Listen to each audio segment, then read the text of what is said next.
Notre rôle maintenant, c'est détecter notre lumière et en profiter au maximum.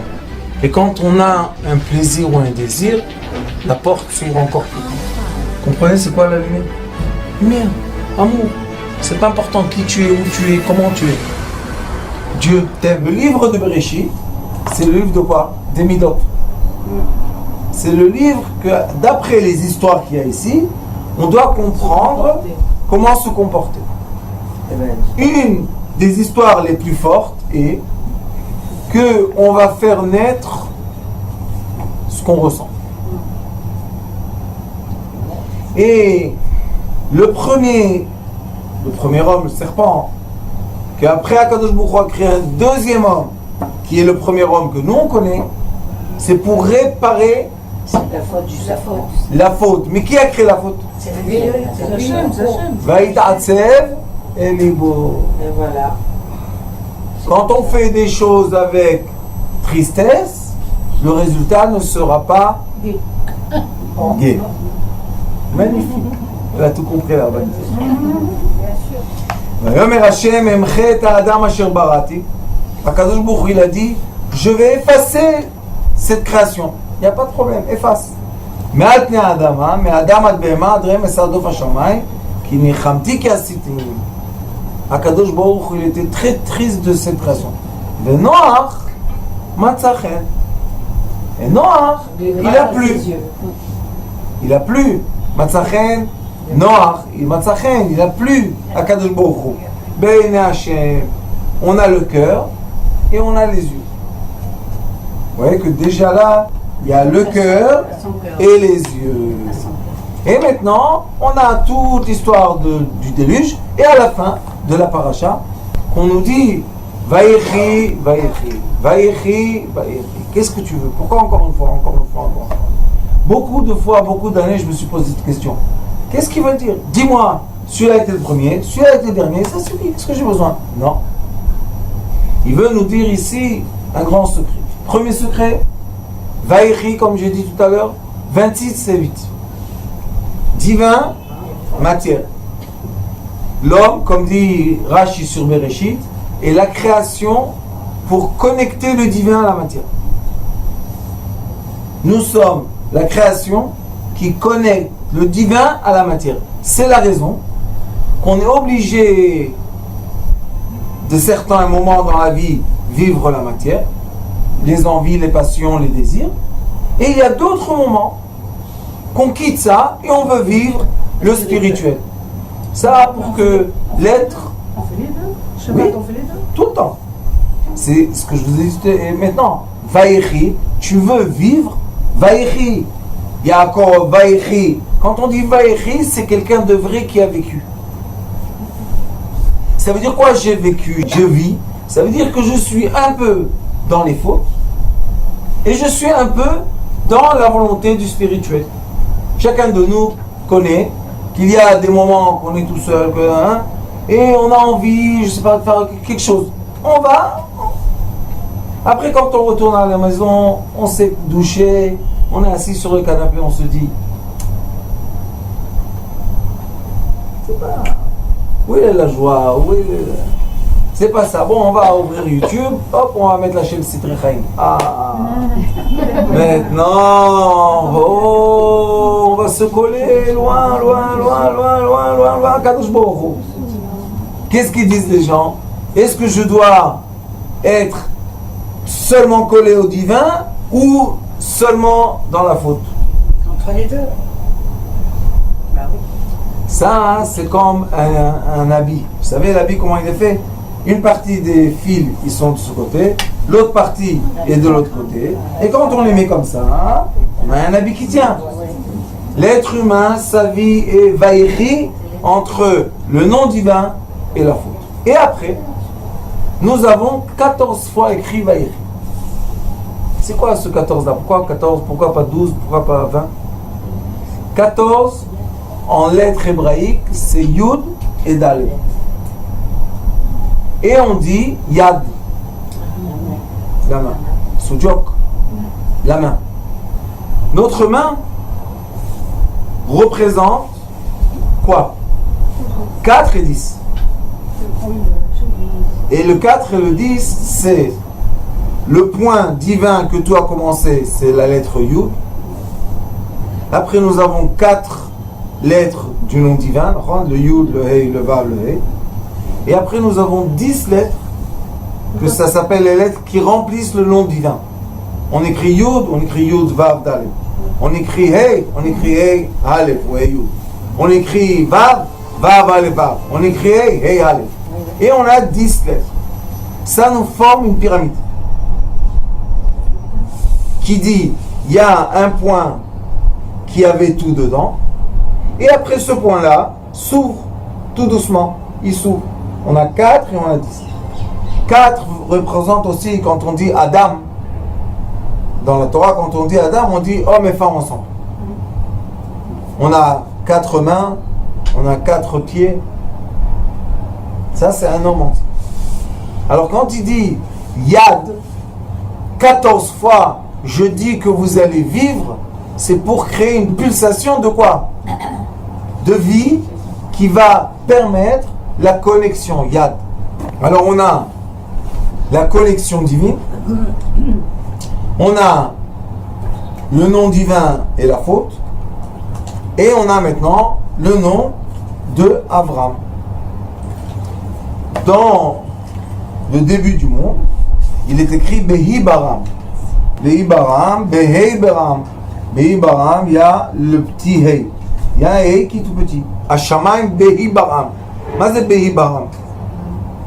Pourquoi on a besoin? Si on prend les lettres de Ibaram, on trouve le mot Avraham. Veut dire qu'au début de la création du ciel, déjà il y avait quoi? La volonté du cœur divin. Mais la volonté du cœur divin, c'était quoi? C'est qu'il y ait un être qui soit le serviteur du divin. Pour qu'il y ait un être qui soit un serviteur du divin, est-ce qu'il doit être une descendance d'ange ou descendance de fautif? Il est obligé de descendre du fautif, préparer le monde. Et commencer à reparer, à remonter. Et c'est pour ça que Yosef, on lui a écrit Yosef li Hashem ben Acher. Le première lettre de Yosef, Yud, avec le Hey de Abraham, c'est quoi? Les 2 premières lettres du nom divin. Qui veut dire quoi? La pensée, Chokhmah, Bina et l'intelligence. Nous avons la sagesse et l'intelligence du divin qui ont créé le premier homme jusqu'à Noach, 10 générations jusqu'à Abraham, et de Abraham jusqu'à Yosef, combien? Abraham, Yosef, et Abraham, Yitzhak, Yaakov, Yosef. 4, combien? 10 générations de Noach jusqu'à Abraham, 4 générations jusqu'à Yosef. On a Yad. Yad le Yad, Koach.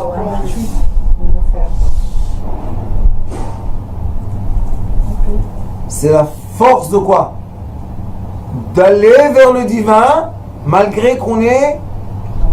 Yosef, qu'est-ce qu'on a dit? Il a été jeté dans le puits, dans le fin fond. Il a été jeté dans la prison, en bas. Joseph, le tzaddik, il est monté d'où? Il est monté de l'endroit le plus bas.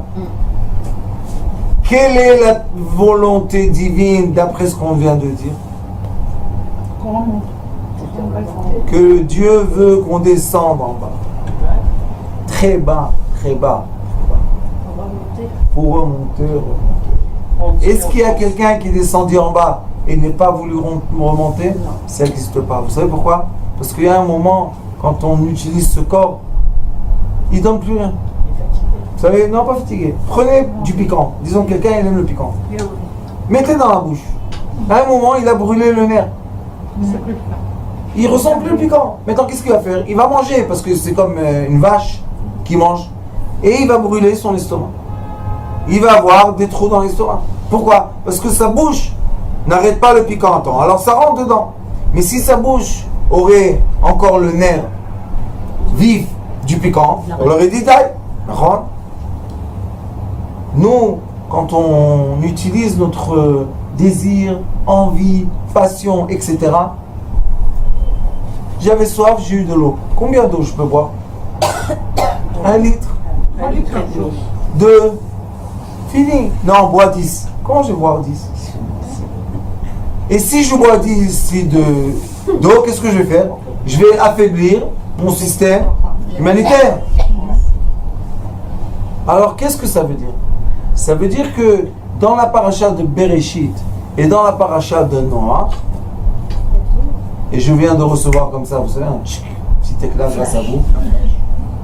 Bereshit, c'est une bête. Noach, c'est Nun. Ensemble, Ben, le fils. On a ici, dans 52, on a ici, Ben, 52. On a ici le parchemin de la naissance de nos enfants. Question dure.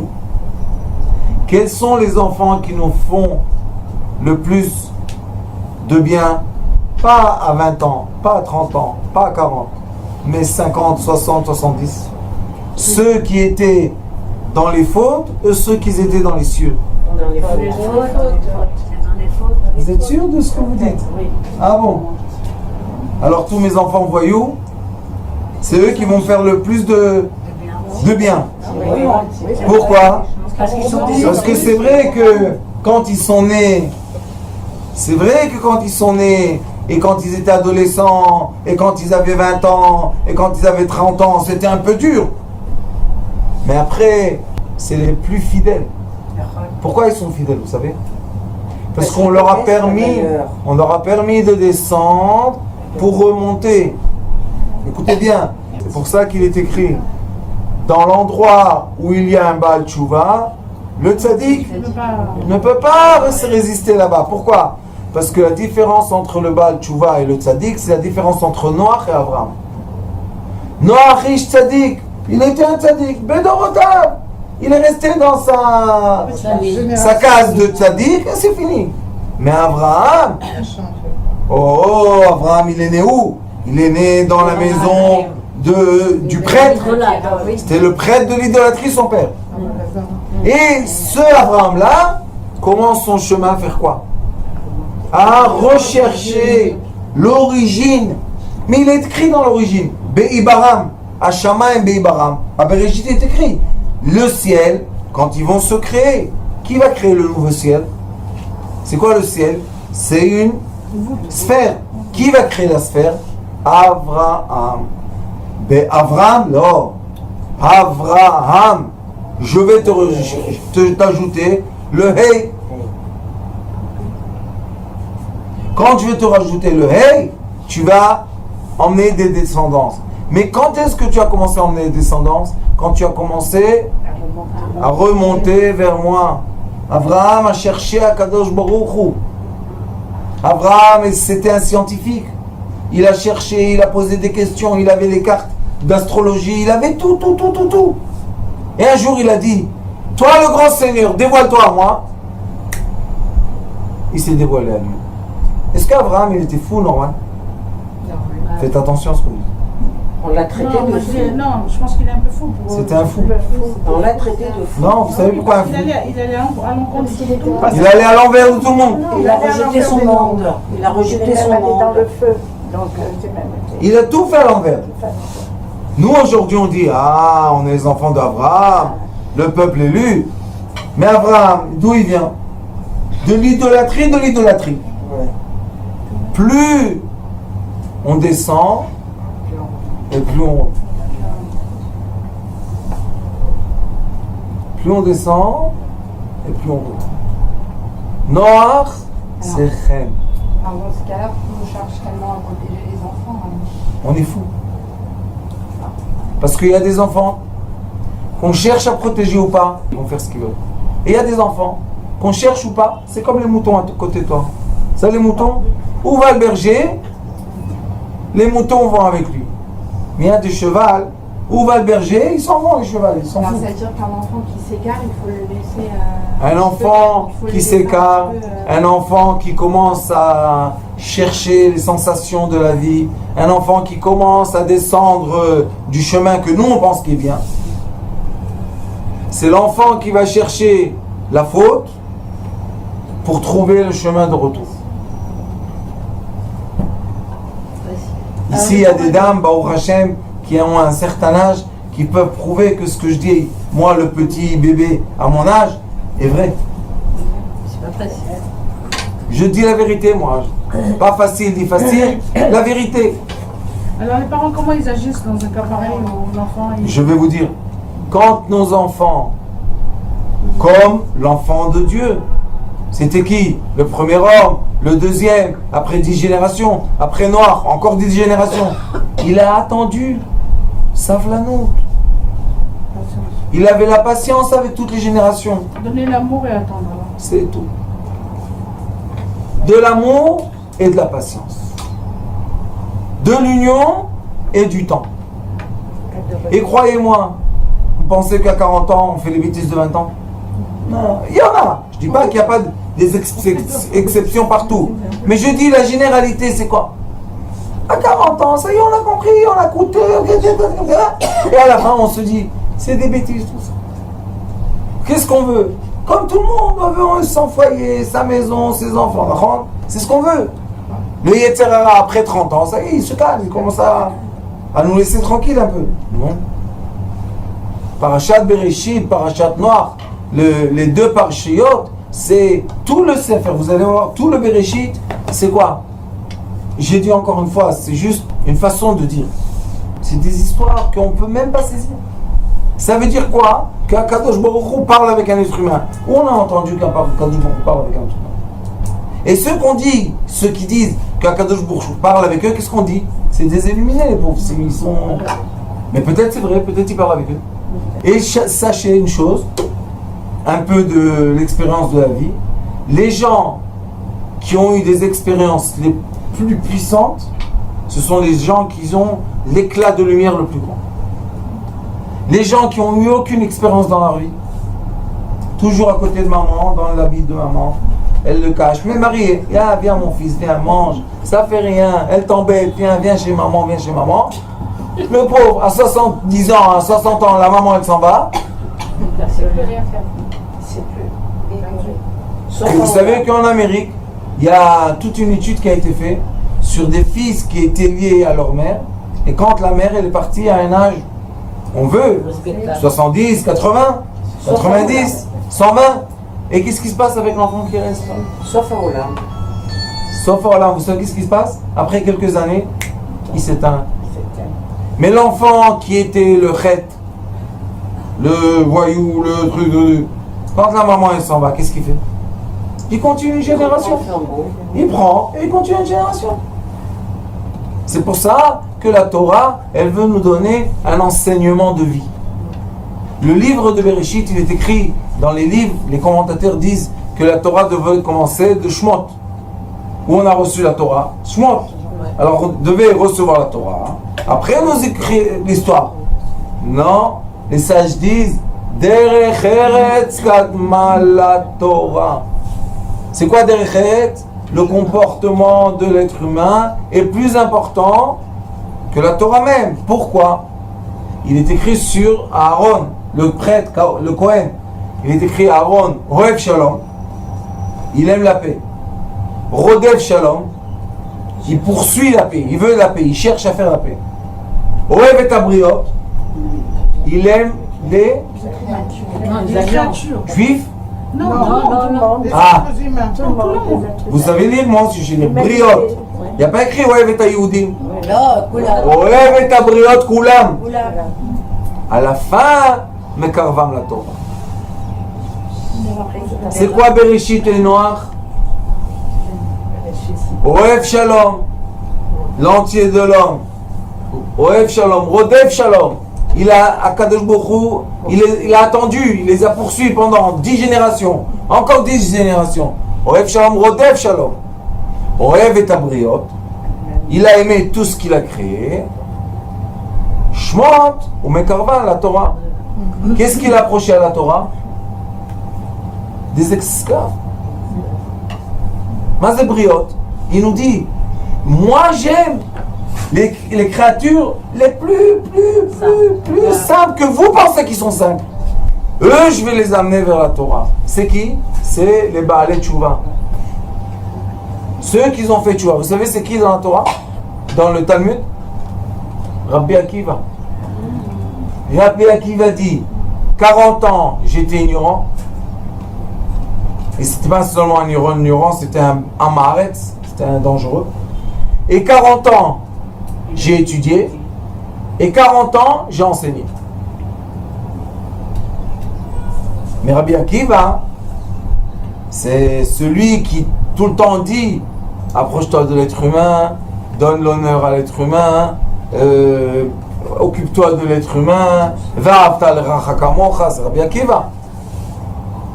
Et ce Rabbi Akiva, c'est l'image de Aaron.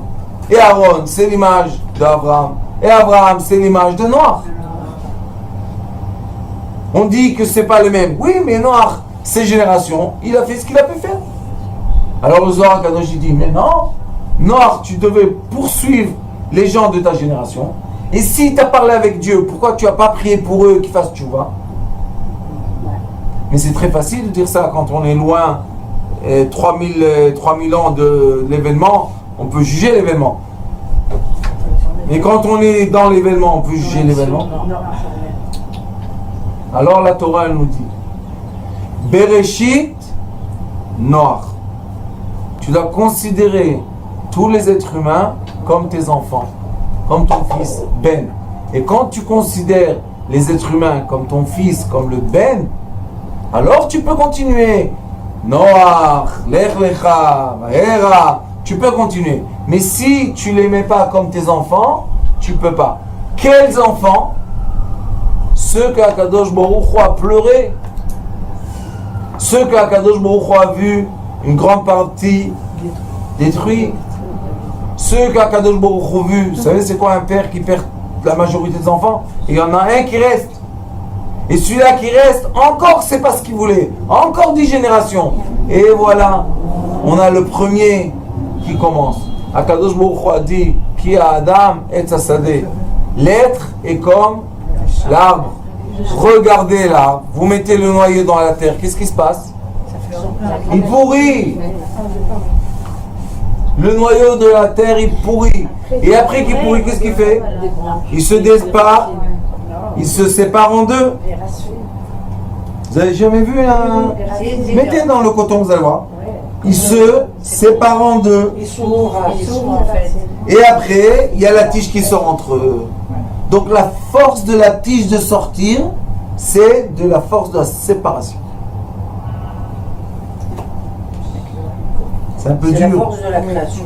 C'est un peu dur de digérer ça, parce que c'est une vérité forte.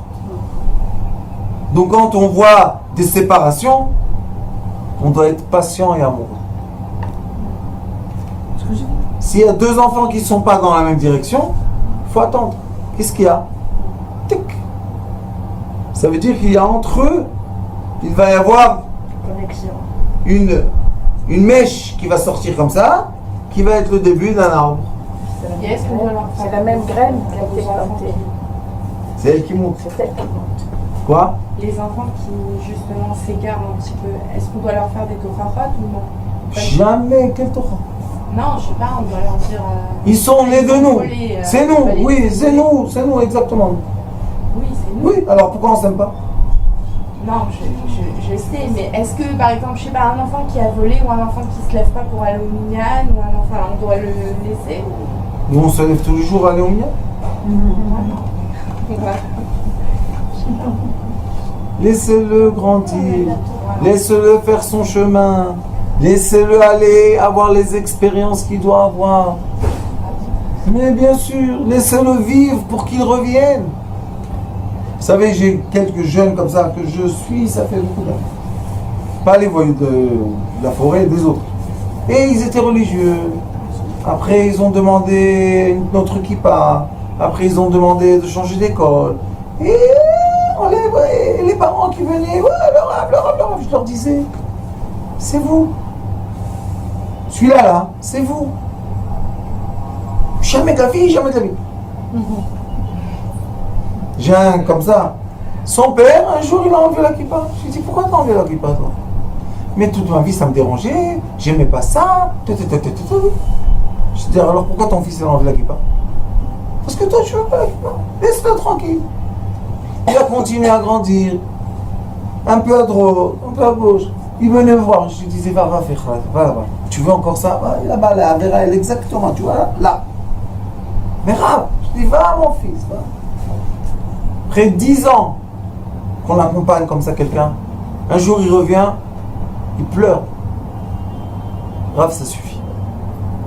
Mais qu'est-ce qu'il y a, mon fils?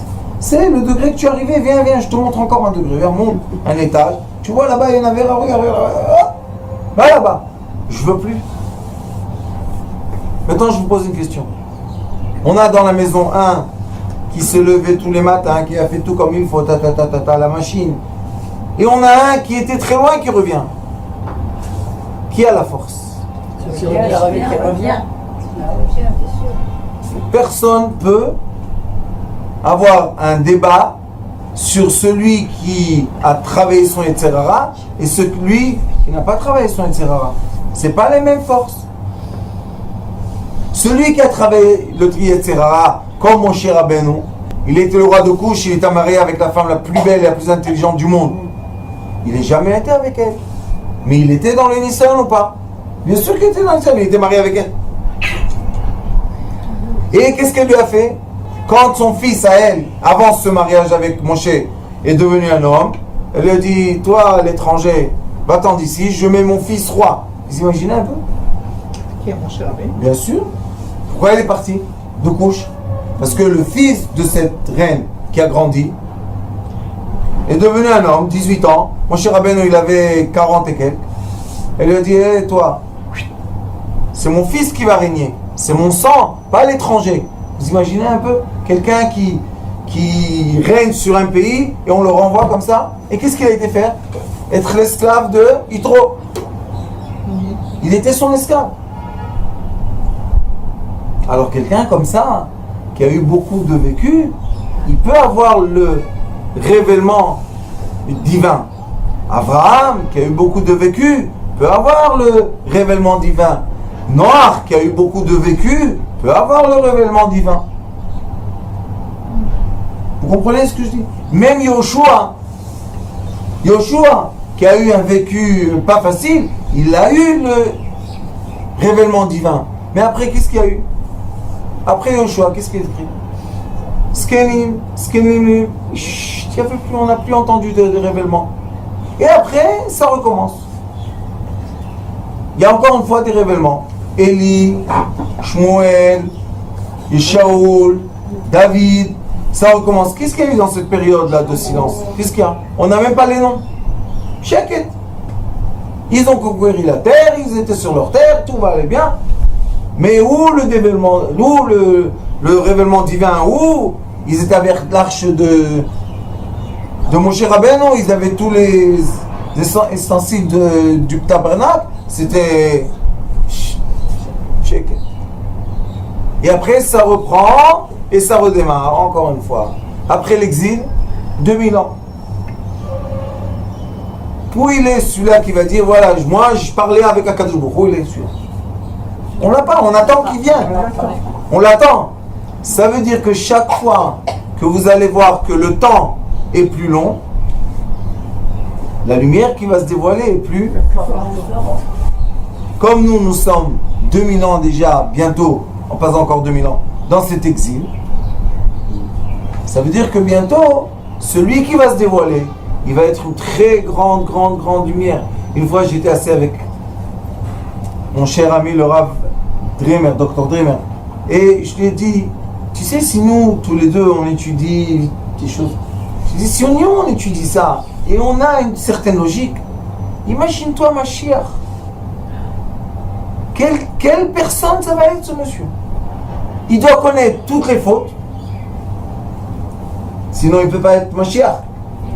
Et il doit parler toutes les langues, avec tous les cerveaux des gens, avec tous les...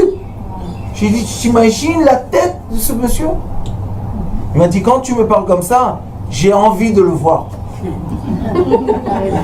C'est ça qu'on languit Mashiach. Pourquoi les gens ils disent, je languis Mashiach? Qu'est-ce que tu as, Mashiach? Toi, tu comprends quelque chose? Étudie un peu, après tu vas. Mais ceux qui étudient, ils disent, lui, qu'est-ce qu'il va comprendre? Et vous savez qu'est-ce qui est écrit? Que nous, on voit les lettres noires, non? On lit le noir sur le blanc. Lui, il va lire le blanc sur le noir. On ne sait même pas. Il va lire, il va te dire, voilà, Bereshit, il va commencer par Bereshit. Chaf, Aleph, Trek, comment ça fait? Il va te dire, ça, c'est la langue des unions. Parce que dans la langue du Talmud, il y a combien de langues, vous savez? 70. Dans le Talmud, il y a 70 langues. Comme les langues Pharaon s'appelle. Pourquoi? Parce qu'on dit qu'un sage, c'est quelqu'un qui peut écouter et comprendre toutes les langues. Pourquoi toutes les langues? Parce qu'une personne, quand elle veut s'exprimer vraiment, elle s'exprime le mieux dans sa langue maternelle. La langue, quand il était petit, c'est la langue qui a été enregistrée de la façon la meilleure. Donc on voit que Baruch Hashem, dans notre Torah magnifique, il y a de la lumière. Et nous, Baruch Hashem, je reçois beaucoup de commentaires sur les cours, et les gens disent, mais Rav, c'est de la lumière. Alors Bezrat Hashem Iratzon, Kadosh Baruch Hu nous donne la permission qu'on puisse lire entre les lettres. On ait la chance de comprendre que les mots Vaïchi, c'est pas un hasard. Le nombre de fois c'est écrit, c'est pas un hasard. Tout est pour nous indiquer une chose. Le mal et le bien sera du mal. Et ça, c'est la définition d'une quoi? D'une sphère entière. Tu es arrivé en haut dans le maximum du bien, tu descendras dans le mal. Et dans la halakha de la tzedaka, je finis par ça. Dans la halakha de la tzedaka, il est écrit Shlach lachmecha al pnei hamayim. Donne. Pourquoi? Parce que si c'est pas toi, ça sera ton fils. Si c'est pas ton fils, ton petit-fils. Si c'est pas ton petit-fils, ton arrière-petit-fils. Un jour, un de tes descendants, il va avoir besoin de tzedaka. Si toi, tu l'as pas donné, qu'est-ce qu'il va récolter? Alors il faut donner. Il faut aimer. Et l'amour de l'être permet à l'être la volonté de se rapprocher de ce savoir infini, magnifique. Baruch Adonai Olam. Amen.